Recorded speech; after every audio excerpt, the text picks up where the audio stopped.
നമ്മളിവിടെ ചെയ്യുന്നത് ഇടുവഴി gas pipe line വർക്കുകളാണ്.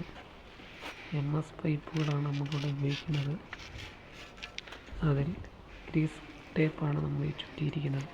അതിൻ്റെ മുകളിൽ കൂടി ബ്ലാക്ക് ടേപ്പ് ചുറ്റിയാണ് നമ്മൾ ഉപയോഗിക്കുന്നത്. ഇത് തുരുമ്പെടുക്കാതെ ഇരിക്കുന്നതാണ്. കസ്റ്റമർ പറഞ്ഞതിനനുസരിച്ചാണ് ഇത് ചെയ്യുന്നത്. തറയിൽ കൂടെയാണ് നമ്മൾ ഇത് ഇടുന്നത്. ഇതിൽ 3 പൈപ്പ് ലൈനാണ് കസ്റ്റമറിന് വേണ്ടത്.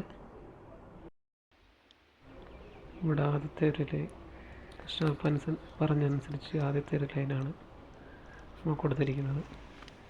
അപ്പോൾ പുറത്ത് നിന്നകത്തേക്ക് പൈപ്പ് അടിച്ച് പുറത്തേക്കാണ് ഇങ്ങോട്ട് വരുമ്പോൾ ഒരു ഏകദേശം 6 മീറ്ററോളം വരും.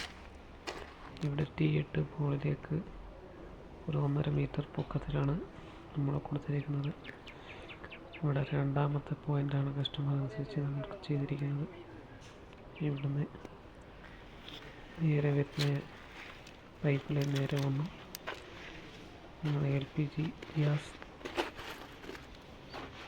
ഫിറ്റ് ചെയ്യുന്ന ഭാഗത്തേക്കാണ് ഇവിടുന്ന് ലൈൻ വരുന്നത്.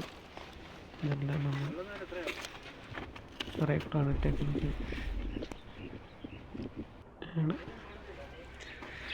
ഗ്യാസ് സിലിണ്ടറാണ്. 2 സിലിണ്ടർ ഫിറ്റ് ചെയ്യാനുള്ള ഭാഗമാണ്. റെഗുലേറ്റർ നമ്മൾ ഉപയോഗിക്കുന്നുണ്ട്. നമ്പർ ടൈപ്പ് റെഗുലേറ്ററാണ് നമ്മൾ ഉപയോഗിക്കുന്നത്. 5 kg ലൈന്. ഇവിടെ ഒരു ലൈൻ കൂടെ ഉണ്ട്. 3ാമത്തെ ലൈനിൽ നമുക്ക് അരക്ക് കിട്ടും. ഇവിടെയാണ് 3ാമത്തെ ലൈൻ വരുന്നത്.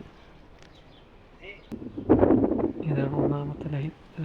തറയിൽ നിന്ന് നമ്മളൊരു 30 സെൻറ്റി പൊക്കിയാണ് നമ്മളിവിടെ ലൈനുകളെല്ലാം കൊടുത്തിരിക്കുന്നത്. 3 ലൈനുകൾ നമ്മൾ കൊടുത്തിരിക്കുന്നത്.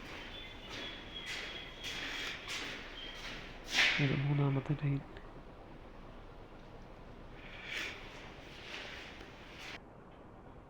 ഇതാണ് നമ്മുടെ മാൻഹോൾ നമ്മൾ ഉപയോഗിച്ചിരിക്കുന്നത്.